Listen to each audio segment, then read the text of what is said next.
আন্তর্জাতিক underwater robot নির্মাণ প্রতিযোগিতা MATE ROV international underwater robot competition 2026-এ চ্যাম্পিয়ন হওয়া military institute of science and technology এমআইএসটির দলের সদস্যদের সঙ্গে সাক্ষাৎ করেছেন প্রধানমন্ত্রী তারেক রহমান। রবিবার বিকেলে সচিবালয়ে প্রধানমন্ত্রীর কার্যালয়ে এ সাক্ষাৎ অনুষ্ঠিত হয়। এ সময় আন্তর্জাতিক পর্যায়ে বাংলাদেশের জন্য গৌরব বয়ে আনার জন্য বিশ্ব চ্যাম্পিয়ন দলকে অভিনন্দন জানান প্রধানমন্ত্রী। তিনি বলেন, তরুণ উদ্ভাবকরাই বাংলাদেশের ভবিষ্যৎ। তাদের গবেষণা, প্রযুক্তি উদ্ভাবন ও স্টার্টআপ উদ্যোগে সরকার সব সময় পাশে থাকবে। একই সঙ্গে সেমিকন্ডাক্টর, ফার্মাসিউটিক্যালস, ফার্নিচার ও কসমেটিক্সের মতো নতুন রপ্তানি খাত গড়ে তুলে দেশের অর্থনীতিকে আরও শক্তিশালী করার উপর গুরুত্বারোপ করেন। বৈঠকে এমআইএসটির শিক্ষার্থীরা প্রতিযোগিতায় চ্যাম্পিয়ন হওয়া তাদের উদ্ভাবিত আন্ডারওয়াটার রোবটটি প্রধানমন্ত্রীর সামনে প্রদর্শন করেন। প্রধানমন্ত্রী রোবটটির নকশা, প্রযুক্তিগত সক্ষমতা এবং ব্যবহারিক দিক সম্পর্কে বিস্তারিত জানতে চান এবং শিক্ষার্থীদের সঙ্গে মতবিনিময় করেন। এ ধরনের উদ্ভাবন দেশের প্রযুক্তিগত সক্ষমতাকে নতুন উচ্চতায় নিয়ে যাবে। রোবটটির আরও প্রযুক্তিগত উন্নয়ন, বাণিজ্যিকরণ এবং আন্তর্জাতিক প্রতিযোগিতায় অংশগ্রহণের জন্য প্রয়োজনীয় সরকারি সাহায্য দেওয়া হবে। বৈঠকে শিক্ষার্থীরা জানান, তারা পড়াশোনা শেষে প্রযুক্তি খাতে কাজ করতে এবং নিজস্ব উদ্যোগে নতুন উদ্ভাবনী প্রতিষ্ঠান গড়ে তুলতে আগ্রহী।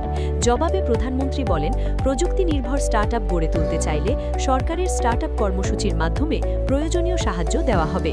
প্রধানমন্ত্রী আরও বলেন, তৈরি পোশাক শিল্পের পাশাপাশি সেমিকন্ডাক্টর, ফার্মাসিউটিক্যালস, ফার্নিচার ও কসমেটিক্স সহ সম্ভাবনাময় শিল্প খাতকে শক্তিশালী করে বহুমুখী রপ্তানি অর্থনীতি গড়ে তুলতে সরকার কাজ করছে। সেমিকন্ডাক্টর শিল্পে দেশি বিদেশি বিনিয়োগ আকর্ষণ এবং দক্ষ জনশক্তি গড়ে তোলার উদ্যোগ নেওয়া হয়েছে।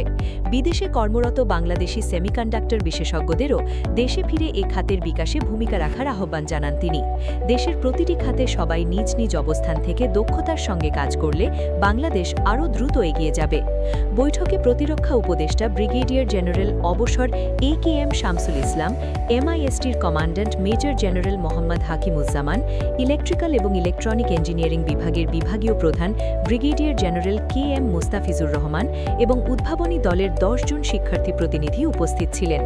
কানাডার নিউ ফাউন্ডল্যান্ড অ্যান্ড ল্যাব্রাডরে গত 23 থেকে 29 জুন 2026-এ অনুষ্ঠিত এমএটিই রোভ ইন্টারন্যাশনাল আন্ডারওয়াটার রোবট কম্পিটিশনে বিশ্বের 18টি দেশের 88টি দল অংশ নেয়।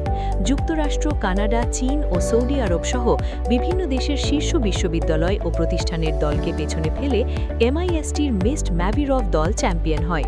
প্রতিযোগিতায় যুক্তরাষ্ট্র রানার্স আপ এবং স্বাগতিক কানাডা তৃতীয় স্থান অর্জন করে। উদ্ভাবনী চিন্তা, প্রকৌশলী দক্ষতা, সমস্যা সমাধানের সক্ষমতা এবং দলগত সমন্বয়ের ভিত্তিতে প্রথম স্থান অর্জন করে দলটি, যা আন্তর্জাতিক অঙ্গনে বাংলাদেশের প্রযুক্তিগত সক্ষমতার গুরুত্বপূর্ণ স্বীকৃতি হিসেবে বিবেচিত হচ্ছে।